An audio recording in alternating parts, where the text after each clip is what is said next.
Today we're at KMR in North London in their keyboards department, looking at the fantastic Moog One. This is the 16 voice version of the synth, which has 3 layers which can play simultaneously and multi-effects. So I'm going to start with something that you may not expect hearing from a Moog.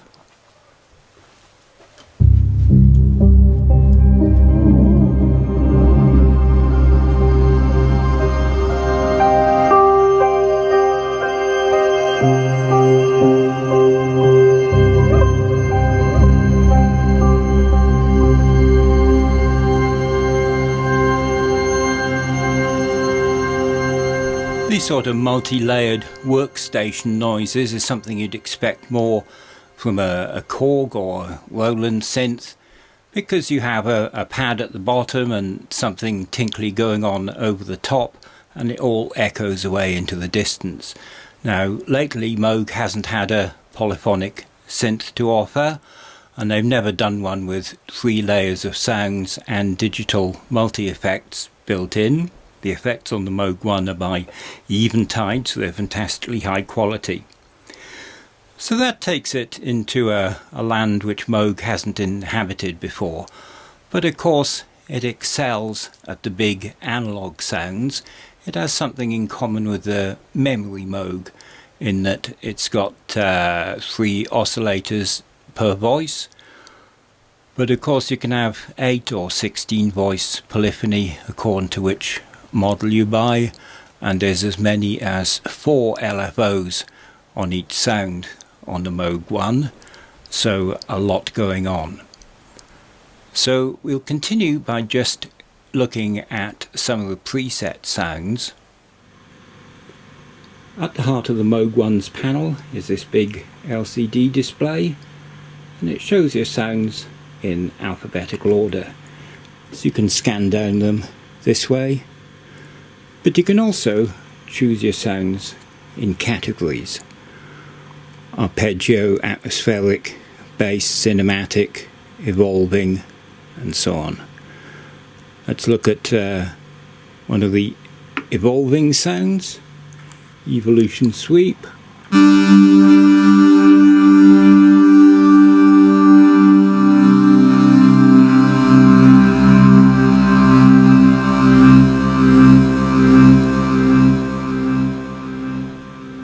And then go on to the arpeggio category.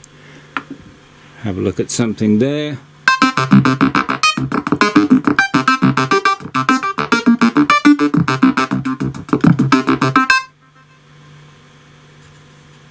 So that's the quick way to choose your sounds. That's just single mode. Of course you also have split mode and multi-mode. As I mentioned, the Moog One plays in up to 3 layers. Elsewhere on the same panel you choose whether synth 1, synth 2 or synth 3 are switched on. So we put synth 2 on and synth 3 on, so they're all now playing, and you can choose a sound for each. The Moog One's panel has the usual layout, left to right, but often there's more than you'd expect. Starting on the left, you have no fewer than 4 LFOs with selectable waveforms and selectable destination. And when you touch a parameter such as destination, you see the details coming up on the center display. Next are the main audio oscillators: 32 foot, 16 foot, 8, 4, 2. 3 of them, as you'd expect, starting from mini Moog days onwards, but again you have more choice than you'd expect. On the left of each oscillator you have a switchable triangle and saw wave, and on the right you have a square wave on which the pulse width varies. And then you can mix those two together, so if you look closely at this mini display you can see quite unusual wave shapes start to appear. And remember, you can do that on each of the 3 oscillators, so a wider tonal choice than on the older Moogs, or on most synthesizers indeed. If you hit compare and shift on the center panel, you get an initialized sound, and this is good for giving you a demo of waveform modulation.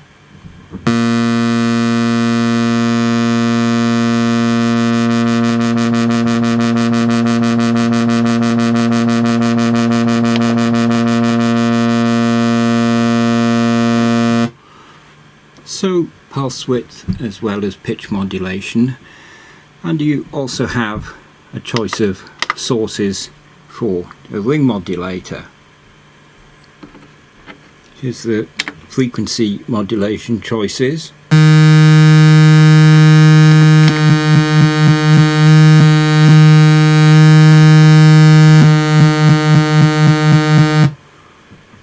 Again, quite versatile.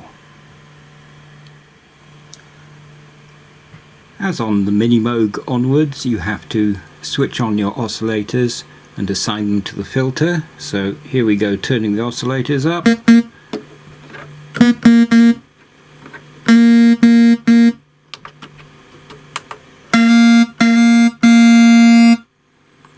And you have an alternative of sending them all into one of 2 filters, or assigning each oscillator bank to a different filter.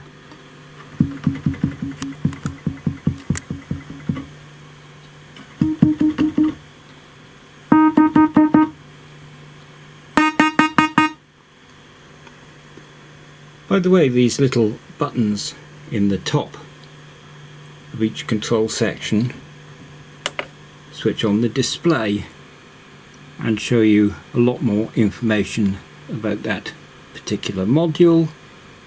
So here we can see the cutoff of that filter graphically going up and down, and its resonance going up and down, and other parameters.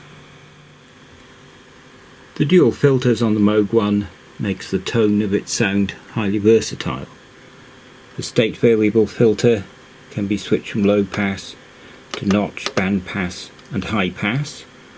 Then you have a second filter which goes from 24 dB to 18, 12 or 6 and is high pass or low pass. Now both of those have variable resonance, and you can mix between the two, so the amount of tonal control is enormous. Of course, you have the usual filter cutoff modulation by the envelope or by LFO2.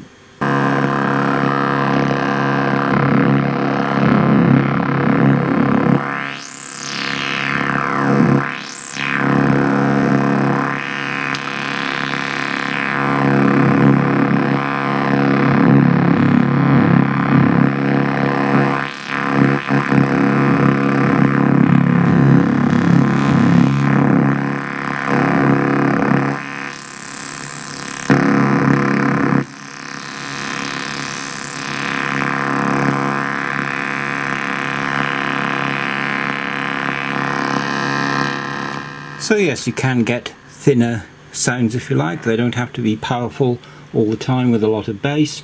You can use the high pass filter and other parameters to set those. The envelopes, as on some other Moogs, are now a bit more versatile. You've got attack, decay, sustain and release, but you can loop sections as well and have single or multi-triggers. So the way the envelopes go off is quite flexible. And the allocation of effects is hugely versatile. You've got a Master Effect 1 and a Master Effect 2. If we look at the details of those, we see all these eventide effects with reflection and diffusion and other facilities completely programmable. Then you have an effect per synth with 2 control parameters. Again, if you tap for more information on display, you can see we've got a ping pong delay working, and of course can change the time and feedback and other parameters of that. It's about time we just listen to a few presets, starting with the atmospheric category.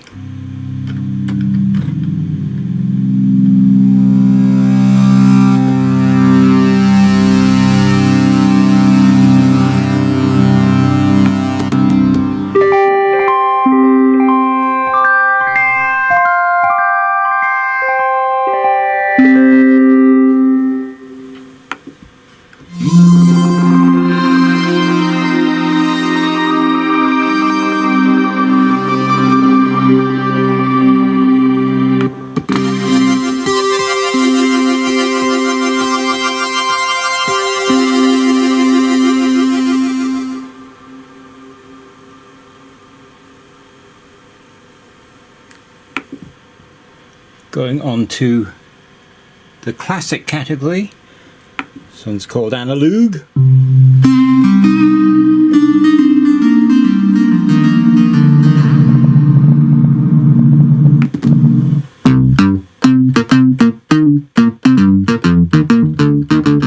Well, you'd be surprised if a Moog synthesizer wasn't able to do that bass sound.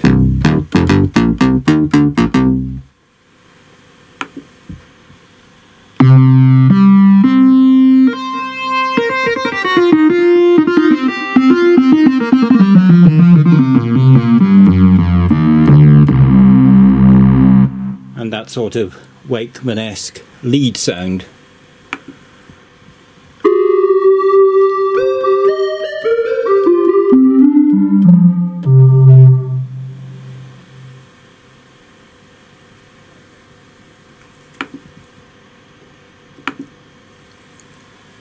Going on to the keys category is what they call analog electric piano.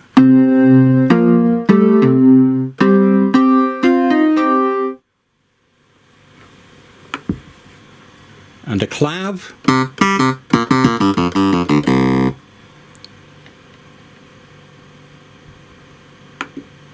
And filtered vowels.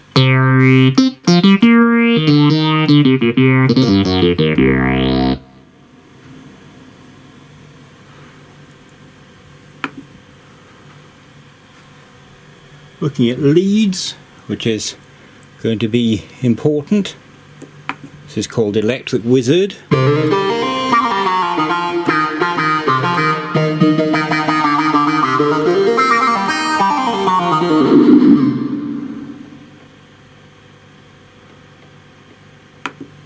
And Pink Machine.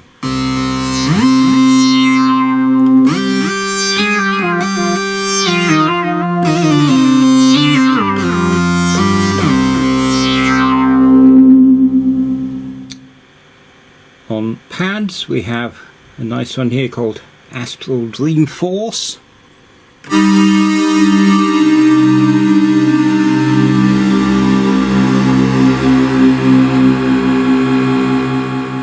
Between the Moog oscillator detuning and the eventide effects like chorus, you're obviously going to have a lot of these thick detuned sounds.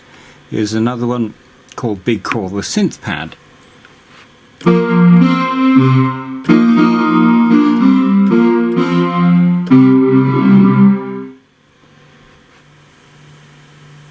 Now the Arpeggiator on the Moog One is versatile, but there's also a sequencer, and you can assign either arpeggiator or sequencer to any voice.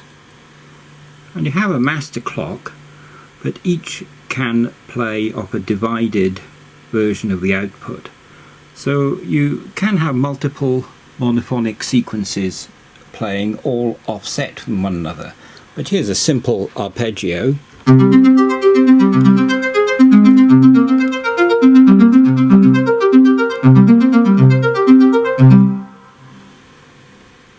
And another with a couple of Arpeggiator choices.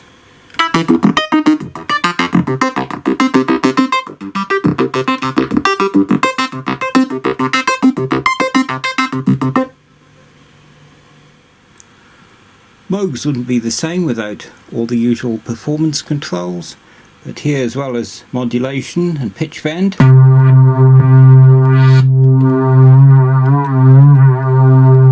you have an XY pad which can hold,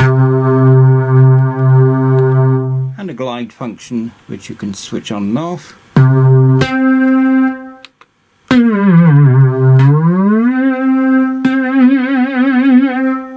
And as you'll notice, you have aftertouch modulation as well, as well as switching octave.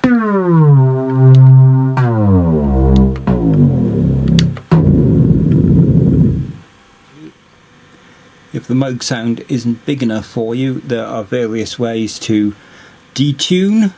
You have a unison mode,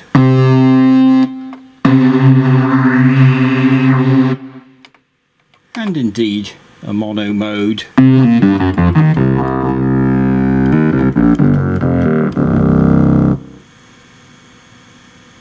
The Moog One, of course, has this beautiful wood finish, a sophisticated back panel with a lot of connection options, including USB and MIDI, and this nice big chunky external power supply.